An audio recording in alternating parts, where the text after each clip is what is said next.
खुरुमजरी येंबिर पुनमकपु Sharatchandra Sharma impact news की मनुंग हुनदा तराम नोकचरी ngasi manung hunada khanagadori wafam asi holen phai khungangda changthalaga Myanmar gi sifai Myanmar gi army na garang nan jungle mai tharamba handaki chaliba tha sigi tang 13 amsung 13 ki lonaba hingda changthalaga jungle mai tharamba tang mari da amuk changthalaga mafam dura leiba sawmill sing aduga khangpok sang sing kari sing khunja sing ga sarab leiba mafam sing thugairamba aduga maswai si mi taba yawa lam nate hana yam akanba warning ma piramba sigi matang dani खनर कदौबदी ngarang nahan thoiba thokdok chinataba mamang da chu haujo hauja karak thokhiba leire hek thokpa kan de hek ningjangakpa laibo wafam di thoiba thokdok si kari dagino taseng namase sumaina sum makha tana chathagadau leiri bijala natraga namase pungko kok nana bai khoida karim ta pambai leitabra haibagi matang du dani aduga leiragana hoji phogda masi oithokpa ngamandre basi kana gi responsibility no haibadu ne lore lengjan biriba guest sing de gi yet thang thang phambiri basi oja mu kamai ni President ZELIANGRONG ni oja kuma amukamai taram noksari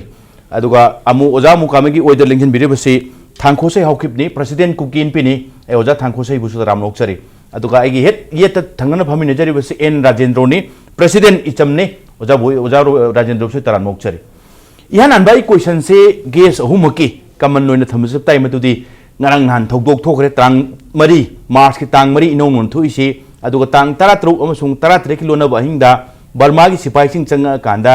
manu khunga holen phai khungangi village manung chana leba jungle chingmai thadom bani demand di hayo pham se no man's land yerani maswaida khunta sanba yaroi khangpok sang cha sanba yaroi aduga sawmill ga thamisi thamba yaru haibani laibo wafam di mamang so harak karak hangre karak hanan thokra wafam ni hojik phobuda ngasi ngrang thu hinadi karigumba masigi chap chaba border se kamain tawduna intake oina thamgadagi haibagi hojik phobуда de inkhambada madugi pambai du puthok tabagi khudam duni lai wafam se aduga puthok tabane na khanbi doira natragana masi Burma ki sipai sing si lam khara pamban marina adum thok legi ni haibi doribra kari wafam thambi dingi masi question se kaman on thamjake ge som da oja mu kamai te hojake pakhum pe bi oja haulen phai gi wafam se yamna kupna khanaba matamda 1964 da Government of India ga Burma country ga Rengul da agreement ama tawna khiba adugi matungina principle da satpa matam da hojik se madu lanthok laga aikhoi gi India ge lam se sangsin kre masi question of meter nate question of kilometer oina sangsin kre Masida India ni hajabuani yes we are very much citizen of India but boundary isigo na nga iba asidi kanano haibada India gi manung da saliba Manipur state ni Manipur state asigo oina responsible lauba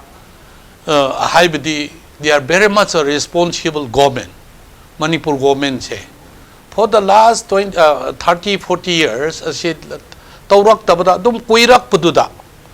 mi si claim tawdadi jum su dungai aina jum se phajan lai laitradi kari su jum se mot patarabani natra huran do tarabani the same thing housing se Burma sing na aikhoi gi lamda sangsil ga tawri ba poche aikhoi na BSF aikhoi na sale date 9 gi March asigi thada aikhoi isam ne aikhoi ZELIANGRONG union ne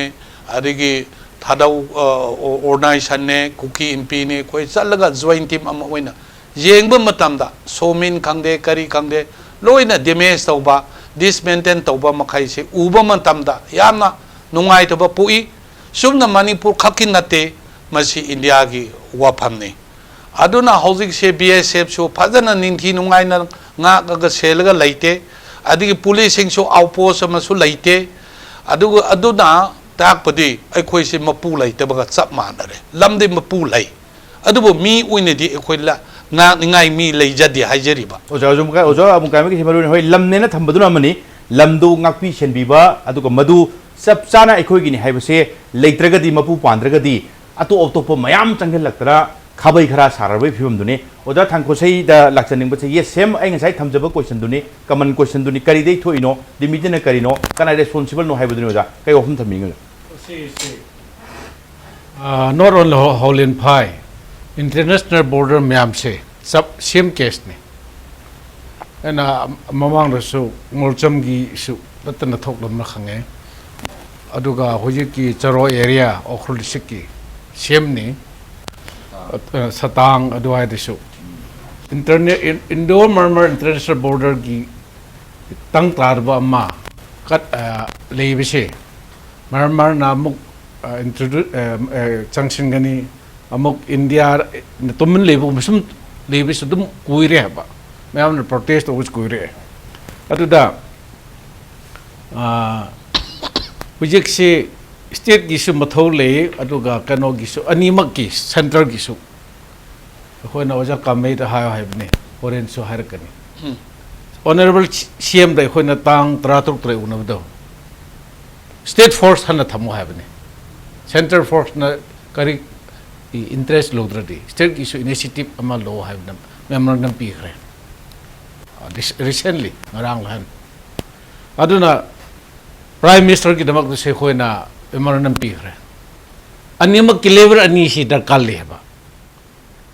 natradi mapu panda ba lebak du dharak ki dore ba when we cannot give security to the people our people the governance leite have never suppose the hojik kanoda makhoi tongni mu to ma leidana Burmese mina already sovereign hai ba wahi do leira treba sovereign country hai di mama gi sovereignty leira ga respect to nagi do hojik ti international borders not only Hole INPI sig Indo Myanmar international border gi policy ma se anoba governments le aduga center gi su yam kanba hoi attention rakali hai na khalle. Okay, both center and state ki sab chan in terms of when we talk about the borderline do protect to ge haragadi state force natragana center force daka legani aduga yes fajanu protect to di khunja sing da su thauna hapkani moju mafam du lening ni habni changa ka do isdi Myanmar army ni khulai pa changa do ni adu aidu ri cham chamba khunja do yam ka hana react to go mande adu ihan hana react to bum thokpati force to ni ekoi ju ojaba state force obi center force obi amadi libam thokune tangai padan haibani oja boy masi lai wo hum jingsina kono mu khana rasu ngasai tham jabadu masi thokpasi lepadi leite mamang su thoi ngang nan thoi masi gi formula ngak thuk ngai si lektrap jala kayang koi thok kide ja no kanai responsible oibam thoi do ja ham bagi pakum tuk tangan tabite da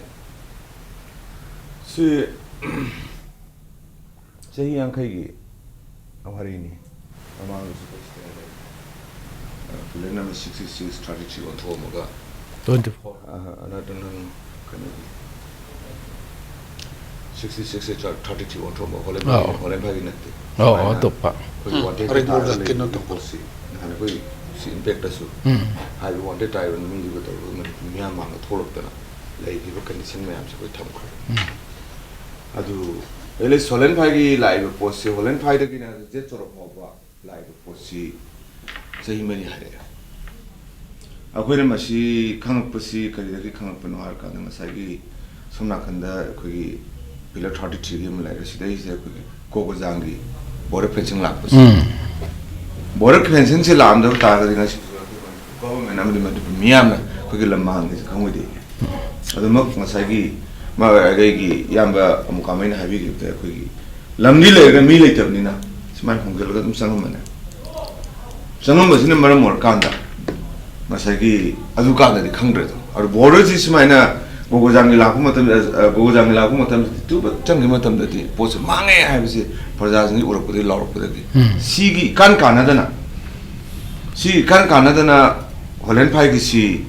ekoi pillar si adale ma pillar hongje lenam lapudi border facing khar matung ni kuturam 13 holen phai case adu hongjelena lakpodagi ekoi chalaga si ekoi deputy sem lakre matamdugi 2013 deko agi Suresh Babu na mana kaino gi madugi ekoi gi high level committee ma sem dugi mana campaigner roibuni ma samak changre matamdu da all girl party gi ekoi gi tamo arkana na campaigner roibuni ma samak changre posi hongjela me khangre bane okay yare 50 years ekoi tosi 50 years ekoi gi government na lenga leramdre mi ta da gi Burmese tawning ma tawre adubu 2013 dagidi Manipur miyama hora kana border le miyama hora kanda akoin masibak di soi re habsi akoina ban tawuna block ka taw dagidi center gi tim miyama la yen sengre adu dagidi akoi mokoi khangabani ne hen mapung phana torok pi yare laibe poti kari no kan central government na su masagi ekhoi ge somna kan da kana kana ko makhar lai khole haibagi loin order si matung ne brahma da kok se adum ke bang no la bra adu ko manipur government na su man mating do kong namdab se akoi ge chakthung je sei khuding ni nirga baje se nirga laibni na ai gi lam se sibaw changsa lai masi lali haibasi ngamje da bra madu yel organ akoi ge chakthung je lawi do bra aduna maram morkan da akoi ge state government na to kimatik sol se kari gi no sin da haidi 13 ji de koi hongjelame ha khange masi kari hongjelame khange nor kan da border fencing sin go go jang tubat khai ko chi matung da ne ba biran hongjel ri si adu ga huji phaw gi maram ji da kari gi makta asamai phanna matam du da akoi gi border se adu kimatik section na thabak tawdre makoi political ama politics ama sana ga lai re si manipur miam manipur government khang na bane ba adu gari matam du da koi na memon pi di aure border security basic deploy to biro ai bi re koi plus state security thambi hai bane ba 13 dagi na ngasi bau la is the sahi mari di hajel akre adu na sidai lai se koi lai ngak sina akoi gi lamji di adu ga border area da tai ba ai gi chinau si ta seng na minung si lai te bra adu ga akoi gi map ta dang 20000 22000 adu ni hai gi wakal ma da wangang da dung ngang ba adu lam ma chena ma mang ma di yaroi hai gi wasak ta na ga assembly forum da ga ware ko long ta or kan da ngasi ngasi mak sang ai je 2013 ni matung da kilometer ama ga makhai sang ai have se koi report of problem ne media report of problem ne kai dong le ga sin da 13 nei no si fa de ma du gi lenga government na state post thambi mo nga le tan pramana to re ga di thambi mo ba aduna sidai de akoi na ngang pa matam da de akoi gi lenga sida hanjan hanjan ngang mani na makoi ju ta di ta ning moi ko makoi ju moi to kai de no ma yam song no ho bom de le adu ko huji phok ta sing na ka tho ka da pungning lup na maswai se fajana protect to do ba ya di haibagi wakhan du di leibak id mafam du da makti ground related de mami ta ta dri haibani oja no thambiri se oja thangkhosei na lakchaning se ngasai oja no tak ki tak pigi madudi holen phai khaktanate basi ekhoi gi satang da thui basi soro khun da thui adordi yes garang nahan gi holen phai gi molcham thui haidi thui sing se holen phai da thui di karisu nate basi di machet khara khaktani atop su yam as a whole thui haibasi kamain thambiningi haidi atai da su thui holen phai da thui di macha khaktani haibining bra sida thui di karisu nate haining bira natraga atop da thui sing di lisang sing akoi se mit na kong ji pula menjalaga leibai phimla both government and plus atopa civil society organization mayam su swai he ru kan di ta daba adagi protest khangde ma khangdi tok daba thawai de lu pu dong tok yaw daba mami ma ta bra sine no ja da thamjaningi se my issue see area border area da fully hoi when we see the concern this that some 4-5 years back da border see government na khar phajina jing biu demarcation phajina to government officially tha khrabani ei samak na in my own name not only organization kun gi ming na border labor missing na di protest dum to na la ba ado maru oi besidi hojik oja rajan hai ba gumna kanora only when the fencing come people wake up chini mayam gi makeup thok bisidi fencing lab ko de gi makeup thoya ba before that everybody is sleeping adi atu mamang da gi di che thai concern di sida through di sida city magi concern authority da pukhallo suppose alum hang na lebani na marmar da so dum pang tangsen ba india su magi clear cut amado suppose the pillar ama silere som na malere adu marak do hang idina hang bu su magi boundary do clear ama demarcation to de ba adu problem do ne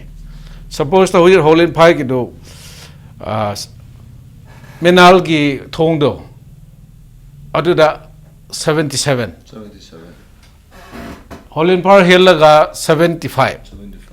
76 ogi do do no na muk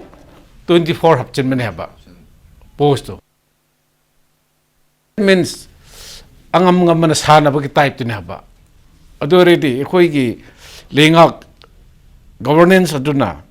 state khangde central da sigi border leiba Indo Myanmar border leiba singsi fajana ama jingsemba da kalle okay asine oja kamai ina laksaning guse oja ni gasa heavy madudi yengjandrabadi adum atop mayam sudum changa adoni yengjandrabagi result tuning asi thoiba result se uriba gano se ado maroina tisang chena hujik phogda proper demarcation nam de hujik phogda leiba udaba se kana nom di tawre masi achauba negligence amadi ain kanbada leirabra ne khale oja ado madu leiramaga de kanbada ngasi thoiba dispute ki problem mayam su yabani masi ki the long term long way the negligence ama tawre isi tawam thoktabani haibi doibra natraga masi mathau masak khang tabadai ni haibi doibra kai ofam tambini yoda India ga Myanmar ga sigi border fencing hai bise ai di phajana laibra ai salubani khabar da ibusu ignu TV du su jam ngangunu India government su ngangunu Manipur government su ngangunu ai hainingi su lai leite fencing bu leite ai jengbada fencing leite pillar du su kusi rasi tauduna rum pangli pangha bhapuani sibai chu leite fencing su leite se maru waina ekhoi ipa pu gi pawro lai khuding mak ki fencing di ngame sa gi su san gi su wild animal gi su fencing taw ngame adubu mioi bi gi one fencing se lui hai adubu fencing su lai tarabani na sumna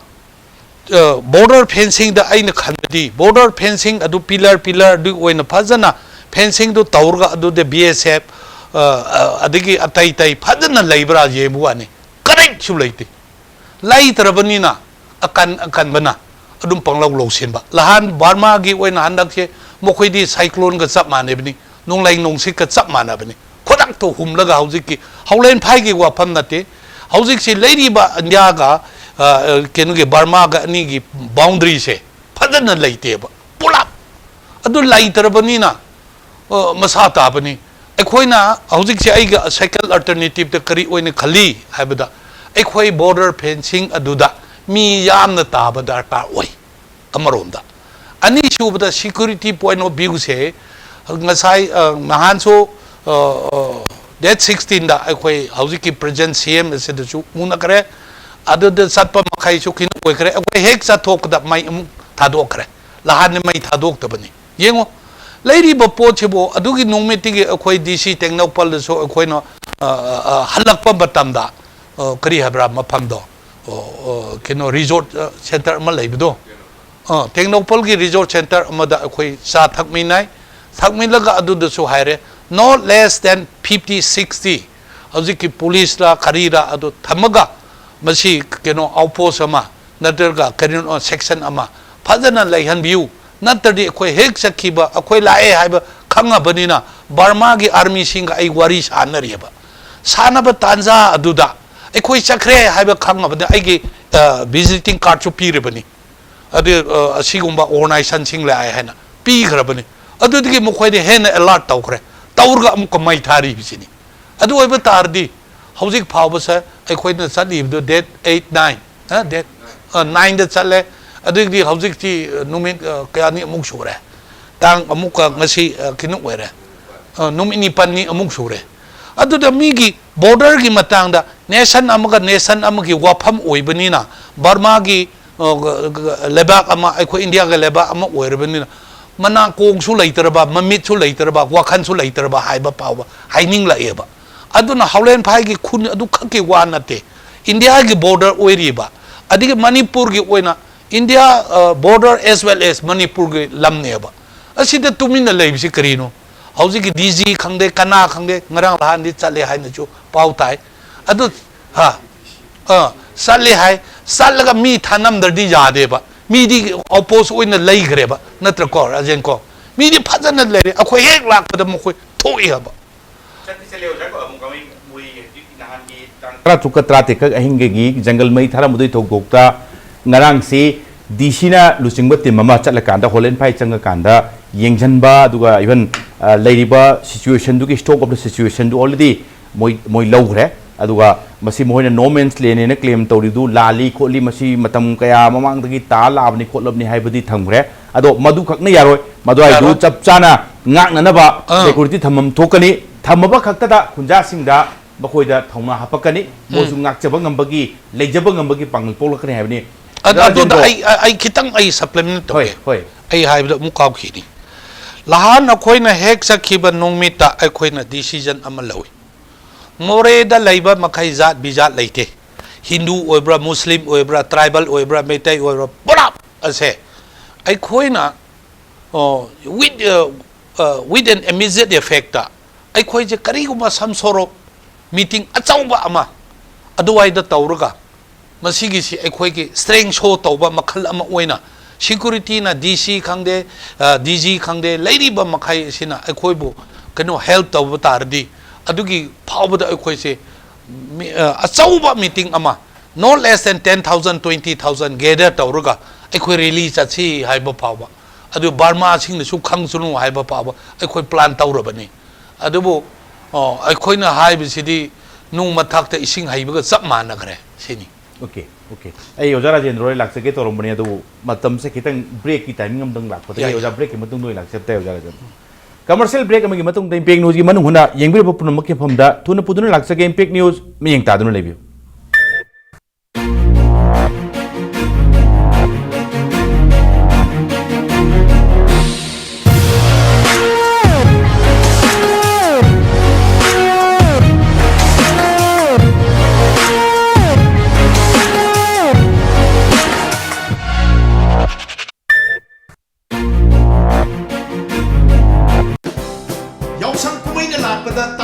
interior na isai sagi yungi wall da leking na ba wallpaper happy discount pizzeri 1499 bar wall da kudo tojeri kuine sarpa amati samba yama ramnagi mamal home na pizzeri glass window amasung aluminum frame singu leking na ba glass amasung wood film sing ahoma mamal da rupak bunmanga amati kontra par square feet da ngandagani pizzeri ba kudo chama singasi tasi interior sitamai bazar na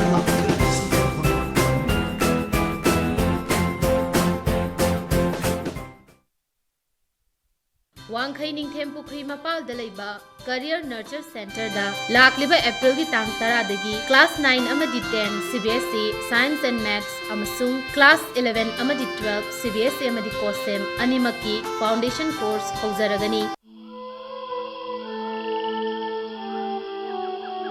beneath 100 meters from the Earth's surface, naturally filtered through saline stones, pure, clean and healthy water.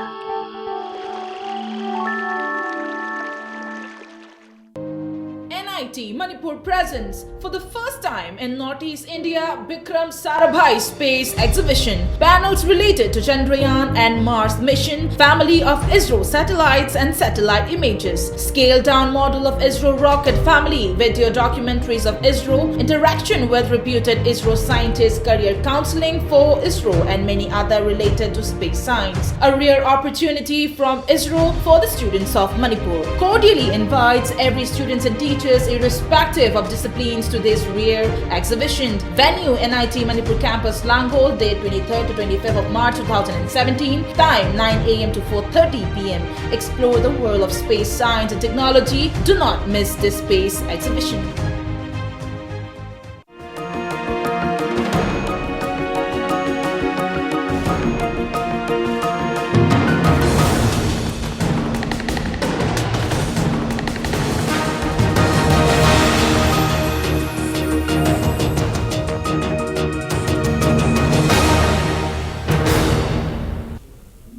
break ki matung de yengbi bapun makpu amu kana taram nok chari oja Rajendro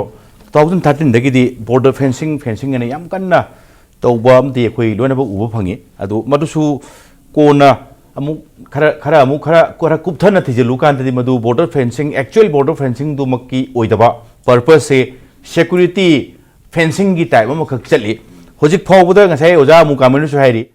rasi di fencing gi di leitabaga chap mani haibagi claim am tawre aduga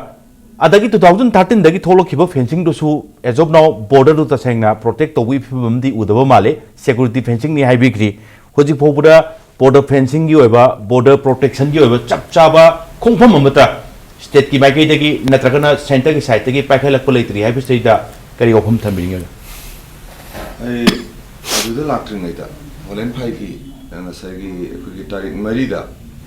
province authority na ki Sanden DC de piramid chithi se sigi matang dai wena tang ai lakhi ke haibadi yena ribe area ni brahmana harise somda sumi tabaya de hebne som sumi tabaya de hebne mi tabaya de hab yena ribe jaga ni de market tawti hebne aduna maram morgan na ki ekoi somin de sanga ko pot thude pone hebne sis tawrin moi che pyramid ne logim ne madhugi pause ekoi india ki DC da terpon DC SDC moi che thara ibne aduga kamai tawduna ikan kana na meter somdadi khoi somin de 300 above meter ne changjal ag thude kisi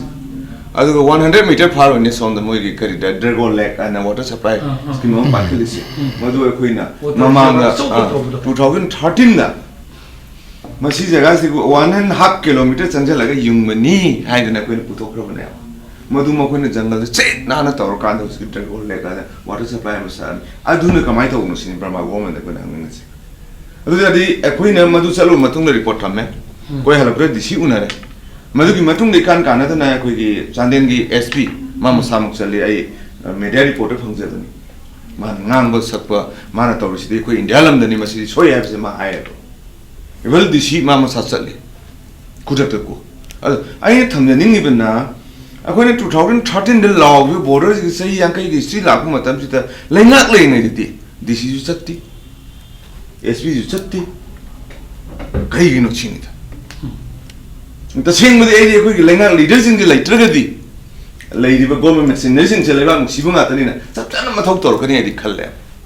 makhoi na makhoi gi paktak se makhoi gi athang se pir tabna mar mor kan da makhoi border changda bani ha gi wakhal sita nahan edisne SP masamuk changu ba sorry tenopon SP masamuk changjala kan da man ngang khiba masidi ko india gi lamni aduga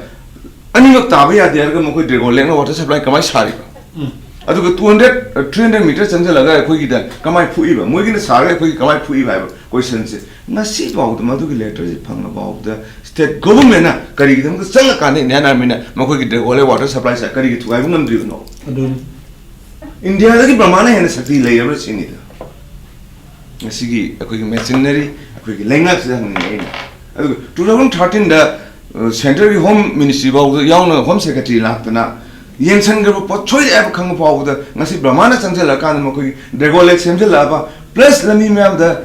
one amuk chu hanagi ekoi na pillar soi ra ga gi kilometer amagi maya da changjala ga koi somin phu ba u da koi gi lai ngak na tumine adu gi india government na samrai phana sorok tu da kham ga gari thau le ga akoi chat pa da check to ba natna gari thau le sini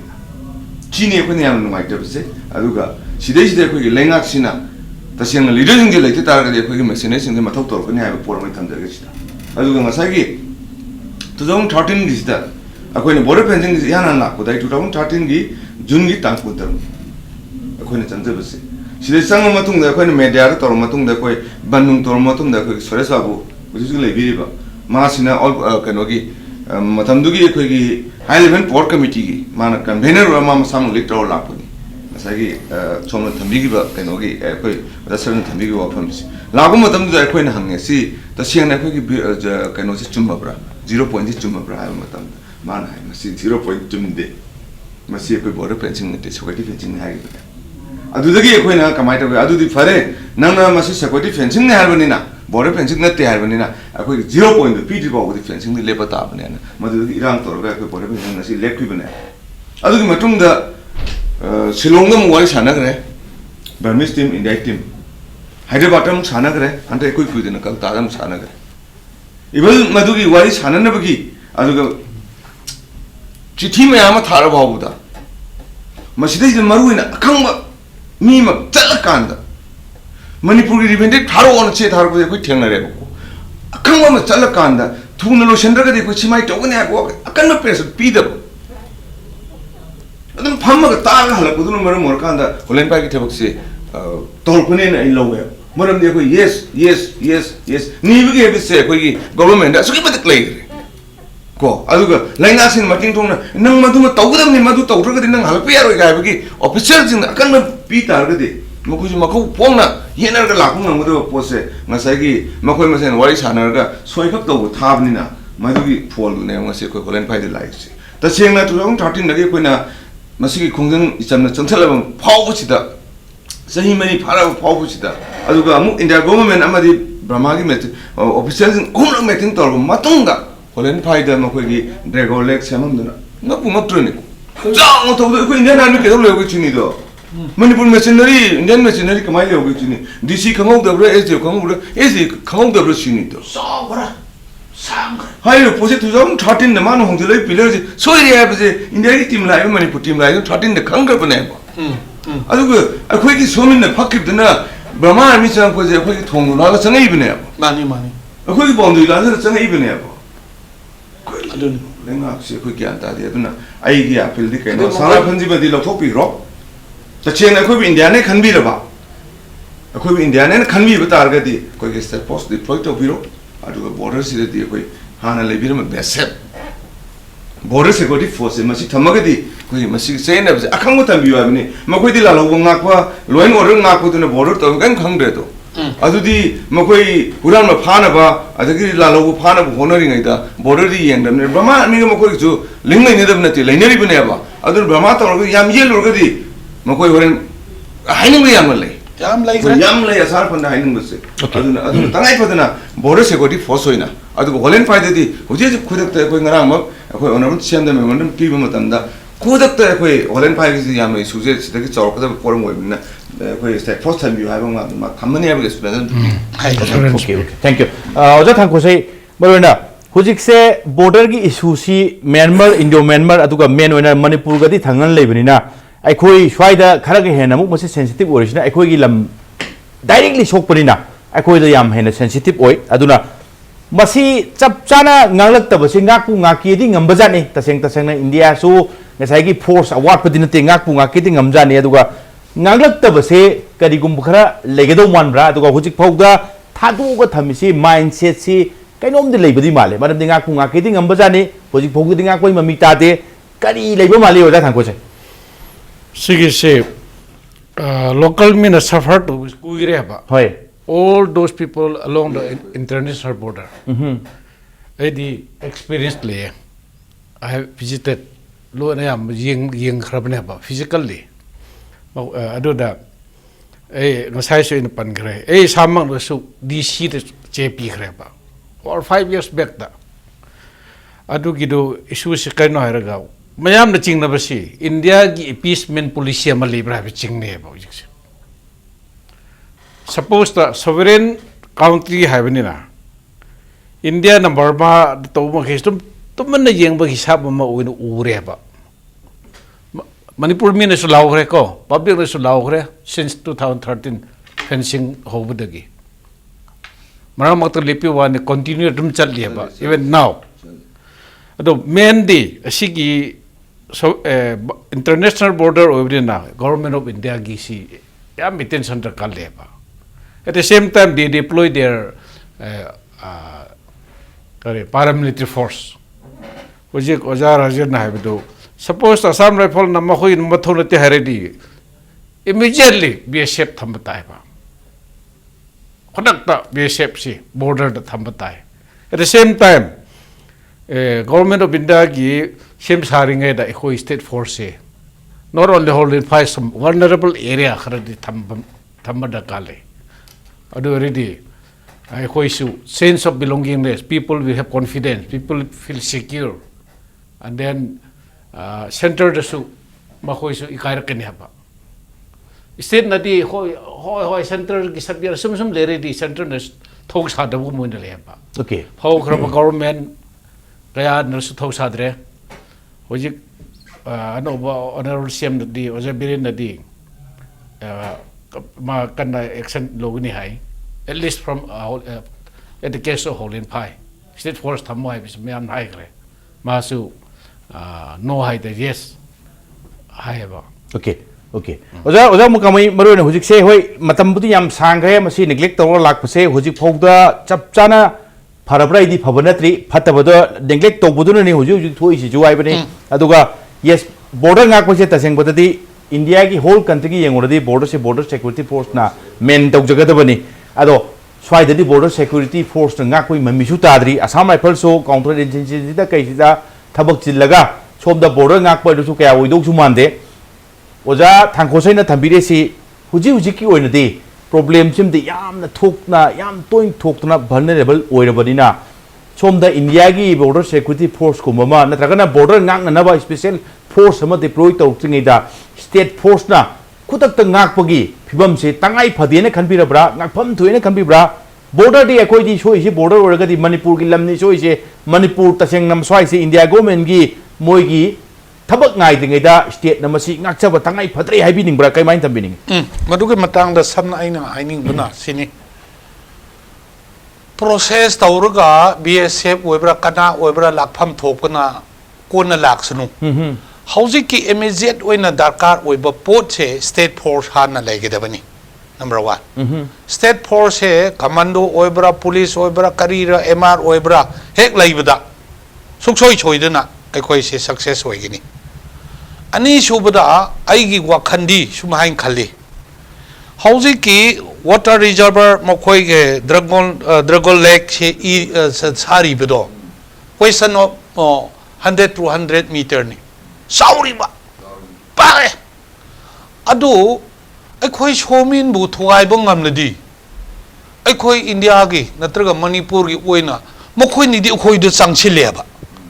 मखोई निदि अखोई की India की मणिपुर की lump the चांगसिलगा ड्रगो lake तो सेंबा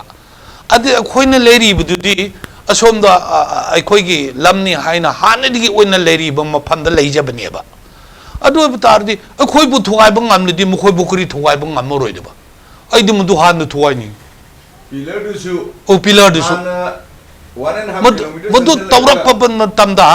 मखोइना सोइबदो नखोइना सोइरपदि अखोइसु तौबनी हाइना तौदरदि action अमुक लाक्तरदि negotiation लेररो मखोइना action तौखरबना reaction अखोइ तौरगा अदु negotiation लाकदबनि तामुगी अखोइना याम ngaiसे रसर करिनो कांदा 2013 दा होंगजेलमी pillar से 1.5 किलोमीटर संगजेलग होंगजेले लेबाक से अनोबने से कोई मीडिया पुथोखरेबा सेंटर टीम ला येंगरे अखोगी से होम सेक्रेटरी संबु मसामुक चले येंगरे पॉलिटिकल होम से लोई उगरे लोखरे मतलब तो 1.5 किलोमीटर संगजेलग युंगनी है से मधु की केस ने बा अखोइना सेंट्रल गवर्नमेंट अनमति बमा गवर्नमेंट वाली सारे से बॉर्डर फेंसिंग से लामब्रा अदो बितार अमुकचु बॉर्डर से की लांसे लग 300 मीटर चंगा का सोमिन ठुगाइरी नेबा मोगी ठोंगनास ओ दुनी सिदे करीनो बा अदुने ओजा कामे हाइबिरिसी शांति पामदी लान हान तौम मथौ ताने अखोई बॉर्डर लाइन दु इनटेक लेगे हरदी मोइना सोखोय द चंगल लगा नोमेन्स लेंस ता कयम साया वे हरगदी मोगी ड्रैगन लेक तो चंगल लगा थुगाइब मथौ ताय अदोय कांदा द पीस लाकनी अखोई शांति होइना बॉर्डर सिंगाक प ngमकनी आइबो ओजा कामे तबिरिसे ओजा कामे होय होय DC बर्माना लेटर अमा DC टेक्नोपन द इरियाबा अंडर मार्केटेड लेनी हना अंडर मार्केटेड लेनी हाइब तारदी अखोई बुदी अंडर मार्केटेड लेनी हाइबा अदोदि मखोई द अंडर मार्केटेड लेन करम हाइना मखोई दि वाटर रिजर्वर छाबा असिनी मखोई की तौफम अखोई न थबक एक्शन अदुनि नि सिबाई दरकार ओइबिसे मखोई न अदुगि मखोई दि अदुदा बर्मा की सिबाई सिंगसि लैगरेबा अखोई गिदि कनासु लैतेबा अखोई लापा खक नतना अदिग हाउलेन फाइगा अतै मखोई की मी नुपी मयाम सेना प्ले कार्ड मसा अम पाइरगा लैबदंतना अदु नुमित ओइरमनि नुमि खुदिंसु ओइरमरोय मखोई सो अदु नबो करम हाइना नुपी अंगांग सिंगसिना प्ले कार्ड खत पाइबुवानी बर्मा गिदि नोमाई पाइरगा नुंगलै नुंगसित लापुगोमना अहिंग पुरात थुगाई करे अदुदि अमुक अखोई सखिबदा अमुक अखोई लाए हाब खंगबदि मै अमुक थादोखरे याम तोइन चलुरगना ओजा कामै थोक्तोरसे ओजा थांखोसै अदुगा ओजा राजेंद्र थोक्तो याम तोइन चलुरगदि बर्मा आर्मीना मस्वाइसी मोइना लादि इरांग याम थोकपनेना ओजा होगी मिंगदा फोटोगा तौदना वांटेड का मुक तोरकना थोकसु खंगपोत्री ममांगदा ओजा राजेंद्र याउबिरंगनि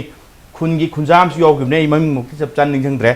बॉर्डर से लांसन लखनु हाइबनि माइसे खचोगी खोगी मणिपुर की लमसी यामना ngaksaba haita e horokpatagi pisik pe ni nga agal sum laksabadu man masi nali nate ne yam tawrubadagi Barma Amina Masak Kandu Kidna, Masi, Magi wanted to talk to Nasomda, Moria Piesta, Miming, Taraga, Utan Tanabam to Togrena, or Rajendro, among them Nagami. Aduna Yam to into Rodio to Tanchadri, who want take a tap to come the country. Aduna Sarkar, the Karan, Kong, Tindi Tai, Sarkar, one among Tantai, Sarkar, the posting Karamang, Tarakanda, Ozoi, Karatung the Labana Pagado Mali, in case Brahmana wanted, Launing Dragati, Rajendro. Sarkar se no wom di lakre hana lisang china sarkar leigre yam kuina adoi da su chapchana lodi lokhake na lokholam dogdi khar di honam dong wali chapchana le hugda buduna ngasi thuine mu anobo sarkar lai hujik transition period ni mamang da su khara hana khangan lobudi leire hai adu oye be film se state force sum thamba yam akan ba bold step khara di mathok ta ga da ingali leiber sarkar sina assurance chapchana pi bibra natragana Oza Rajendro Hoi, Adagi Uza Amukame Library, THANKHOSEI KUKI INPI Library, ZELIANGRONG Library, Masi Hanjan Masi pressure to Wama Chang and can be bra, come on can be. Akoi Nan Si, Holen Padi Halabu Matunda, Akoi Day 17 is the meeting to Udabane. Adubu Masagi, Akoi Tenopangi, SP Masamang Laka and the sport of Pa, Yangba, Mali Formula. Plus DCJ Tantra to Miman Sangs. 17 meeting to win it. Adu Dishina Tantara of Samugi, Nomisida Monga, my charm is 15 Ginda, 15-16 games, not Rosidera, 15 Nungs, then my chap with this. I know 16 to 17 none of him the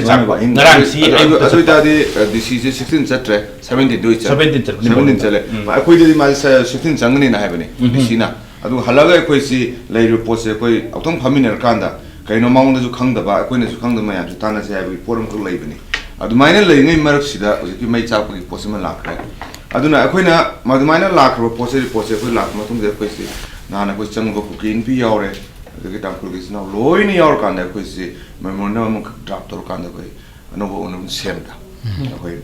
My name is Kanda. I could regularly Horiba, Somi Lady Vazaga, Miss Armilla came target Peer Kanda, low in it or Kanda.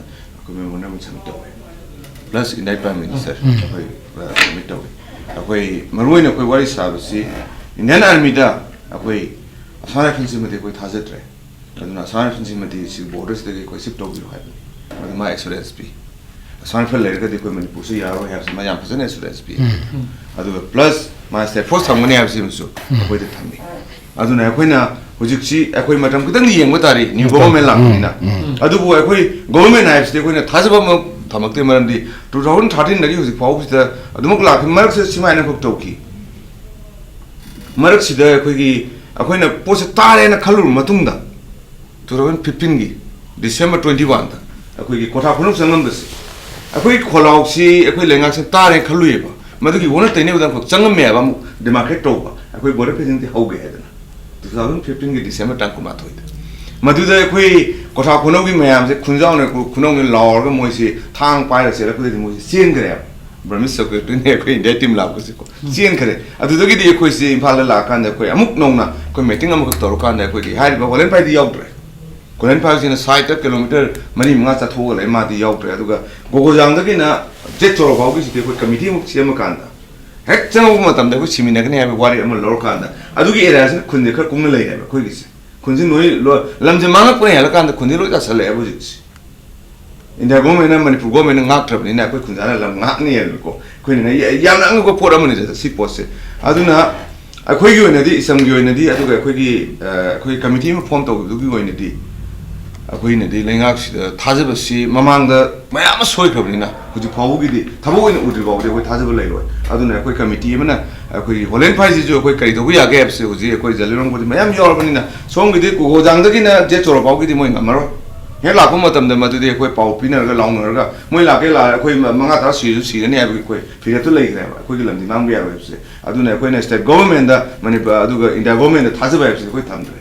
Holen Pagi live, possibility. Song is the Moquina, Napire, Quina, and Kundas and Kudi Film. As a Holen Pagizimadi and Maruina, with the Anobo government, Sina, Lakanda, Aquina Peeves, the Holen Pagi in a gesture of Augini. Canary, Kilometer among Kai, Canava, any Canava, the Sess, 1 by point, pillar to pillar.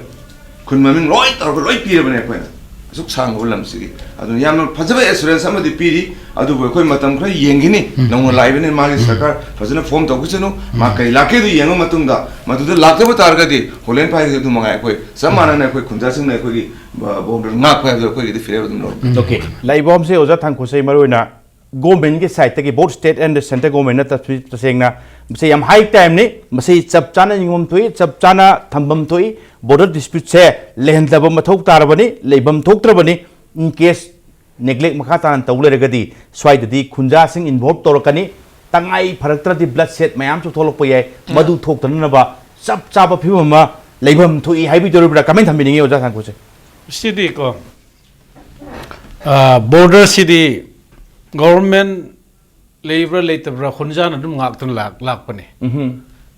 khunja sing na ngak tun dum lak pani ado ma khon ngam do matang thorak pasida mating piu hai wani pidresu dum ngak ni any means any khunja dum ngak ni asidi universal ni ado ga karino bujik sidi peaceful means the mean adum chatpani Arak ready state P3 makoi su ngang na bagi machak thiba tare na it's not easy okay haidi ngasai gi ngak pasi khunja sing adum hek hau bodagi dum ngak la bani akoi na ningjang ba thok throba matam dagi khunja sing ngak la bani tawda bu hujikti Myanmar gi army du khulai pai pai changtana thugai khokai ba tawgo du da tangai phadana state force na draga center gi force aina haibagi wani haiba matam sa ta draga di khunja di sirabu su sina dum ngak tora bani oja mukamai border ngakpada hojik asuk chakot kraba 21st century sidai border line demarcation phajana laitaba border main tawnaba security force laitadana atopa country amagi army ga natraga sipai ga songi india gi side ki manipur gi praja singa phunna dana kapna dana CI sen khambada pangphati phajadok mande oja mukamai kamai thambini ajo hojik ekhoi kuki INPI ge president hojik thangkhosei na haibado 100 ta 100 line kre ayu haib tardi khunja na ngagi haibududi history da later border haiba nation country amaga country gi wafam dadi country amagi protection pifam thokpa pigadabani ai khoina tawbududi lanai oina tawbani na constitution da su yaude border gi oina history tu su yauro ai khoina village gi no volunteer oina thokpaduna nation amagi border so koi kanbang amaro kari gamba hojik ta tawrak padada mana haibda amarom de afaba oiba mana koi kandul la abni haimut tanja do ardi koi la akru chu jare haina adum lai tho khardi koi se pum mang kareba aduna nation amigi border am oibani na responsible che number 1 nation amigi central government adudagi oina mukhoi la ke lao la roi tro hojik ekoi state ki oina leri bise nation amgi munungda leiribana Manipur government ani esina ngaktadana mi sidri phawba ngaidu leiridi adordi police la adi Burma bado khatnabdi lairinam ekoi Manipur ga public ka adugi MR ga kenuga Manipur gi force ga khatnaba amusu matam lakpasu yaiba kari adu kuina lairga karam haina nu khoi laktabano haina hojikta lai kaino thengman grena isam sam naga oja kum amukamai habi se international border ne madu chapchana ngak pai se country tu ki authority ki chapchaba responsibility ni adu bu nganglak trabani na tangai phadana khunjaga kari kara tawduna songi atopa Myanmar gi kari gi force ka laktana khotana khana chaina ba thosu phajabam di idei le roi madu batang chai ngi dang au ro adu ga ngak pai di si ga se ngak trasu praja sing ngak ti ngakani madu phajabadi oire roi tangai phadradi yam thengdar adi akoi songi praja ga akoi songi force ka ngak pu matam chan lakte na khana bai phibam su lakani hai bani oda aduma mukamai ngai ko ai khitang loi si ma na hai badu da oh hojik na ai statement disini nang hai budi chumdi tumsu tumdaba tumsin limi do hogat payam waiba wapani hogat nangai machak do thiba tabni ojan thami su jam phaja wafam ni maram di ngak tragadi praja sing na dung ngak tawle bani tawgo army nung sangjal lakpado ai koi su nungai te hakheng na bado aduna authority da pau pi bane authority na pau pi su matam chan laktradi khunja di ngak kani si oja mukamai ꯑꯗꯨ ꯑꯣꯖꯥ last ꯃꯇꯤꯛ ꯈꯤꯇꯪ ꯑꯩ ꯍꯥꯞꯅꯤꯡꯉꯦ ꯂꯣꯏꯗꯤ ꯂꯣꯏꯔꯕꯅꯤ ꯑꯣꯖꯥ ꯑꯣ ꯂꯣꯏꯈ꯭ꯔꯁꯨ ꯈꯤꯇꯪ ꯍꯥꯞꯅꯤꯡꯕꯁꯦ ꯑꯁꯤꯅꯤ ꯀꯔꯤꯅꯣ ꯍꯥꯏꯕꯗ ꯕꯣꯔꯗꯔꯒꯤ ꯃꯇꯥꯡꯗ ꯈꯨꯟꯖꯥꯅ ꯃꯤ ꯁꯤꯐꯝ ꯊꯣꯛꯇꯦ ꯕꯣꯔꯗꯔꯒꯤ ꯑꯣꯏꯅ ꯅꯦꯁꯟ ꯑꯃꯒꯤ ꯑꯣꯏꯅ ꯐꯣꯔꯁ ꯑꯗꯨꯅ ꯕꯣꯔꯗꯔꯒꯤꯗꯃꯛꯇ ꯁꯤꯒꯗꯕꯅꯤ ꯑꯩ ꯉꯁꯥꯏ ꯏꯟꯇꯔꯅꯦꯁꯅꯦꯜ ꯕꯣꯔꯗꯔ ꯒꯦꯝꯇ ꯈꯨꯟꯖꯥ ꯁꯤꯐꯝ ꯊꯣꯛꯇꯦ ꯕꯣꯔꯗꯔ ꯉꯥꯏꯕ ꯁꯦꯀ꯭ꯌꯨꯔꯤꯇꯤ ꯐꯣꯔꯁꯁꯤꯡꯗꯣ ꯍꯥꯟꯅ ꯃꯥꯌꯣꯛꯅꯒꯗꯕꯅꯤ ꯑꯗꯨꯕꯨ ꯌꯥꯝ ꯇꯥꯡꯅ ꯊꯣꯛꯄ ꯑꯣꯏꯔꯛꯀꯅꯤ ꯃꯗꯨꯗꯤ ꯁ꯭ꯋꯥꯏꯗꯒ ꯃꯅꯤꯄꯨꯔ ꯈꯨꯟꯖꯥꯁꯤꯡ ꯃ꯭ꯌꯥꯟꯃꯥꯔ ꯑꯥꯔꯃꯤꯒ ꯕꯣꯔꯗꯔꯒꯤ ꯂꯥꯟꯗ ꯈꯨꯟꯖꯥ ꯁꯤꯔꯦ ꯈꯨꯟꯖꯥ ꯁꯣꯛꯑꯦꯁꯦ ꯑꯐꯕ ꯔꯦꯀꯣꯔꯗꯇꯤ ꯑꯣꯏꯔꯣꯏ ꯃꯗꯨ ꯊꯣꯛꯇꯅꯕ ꯆꯦꯛꯁꯤꯟꯕꯤꯔꯕꯅꯤ ꯑꯣꯖꯥ ꯑꯃꯨꯛ ꯀꯥꯃꯩ ꯑꯗꯨꯒ ꯑꯣꯖꯥ ꯊꯥꯡꯈꯣꯁꯦ ꯍꯥꯎꯀꯤꯞ ꯑꯗꯨꯒ ꯑꯣꯖꯥ ꯔꯥꯖꯦꯟꯗ꯭ꯔꯣ ꯒꯦꯁ ꯑꯍꯨꯝꯃꯛ ꯉꯁꯤ ꯏꯝꯄꯦꯛ ꯅ꯭ꯌꯨꯁ ꯁ꯭ꯇꯨꯗꯤꯑꯣꯗ ꯂꯥꯛꯄꯤꯕ ꯈꯟꯅꯅꯕꯁꯤ ꯃꯄꯨꯡ ꯐꯥꯍꯟꯕꯒꯤꯗꯃꯛꯇ ꯑꯩꯅ ꯈꯟꯅꯅꯕꯁꯤ ꯂꯣꯏꯁꯤꯜꯂꯛꯄꯗ ꯒꯦꯁ ꯑꯍꯨꯝꯃꯛꯄꯨ ꯑꯃꯨꯛ ꯍꯟꯅ ꯊꯥꯒꯠꯆꯩ Thank you. ꯉꯁꯤꯒꯤꯗꯃꯛꯇ ꯑꯣꯏꯅꯗꯤ ꯏꯝꯄꯦꯛ ꯅ꯭ꯌꯨꯁꯀꯤ ꯃꯅꯨꯡ ꯍꯨꯠꯅ ꯃꯇꯥꯡ ꯑꯁꯤꯗ ꯂꯣꯏꯁꯤꯟꯅꯕꯒꯤ ꯇꯥꯟꯖꯥ ꯌꯧꯔꯛꯂꯦ ꯑꯗꯨꯕꯨ ꯂꯝꯗꯝꯁꯤꯗ ꯊꯣꯛꯂꯤꯕ ꯊꯧꯗꯣꯛ ꯋꯥꯊꯣꯛ ꯀꯌꯥꯒꯤ ꯃꯔꯤꯛ ꯆꯨꯝꯕ ꯔꯤꯄꯣꯔꯠꯀꯤꯗꯃꯛ ꯏꯝꯄꯦꯛ ꯅ꯭ꯌꯨꯁ ꯃꯤꯠꯌꯦꯡ ꯇꯥꯗꯨꯅ ꯂꯩꯕꯤꯌꯨ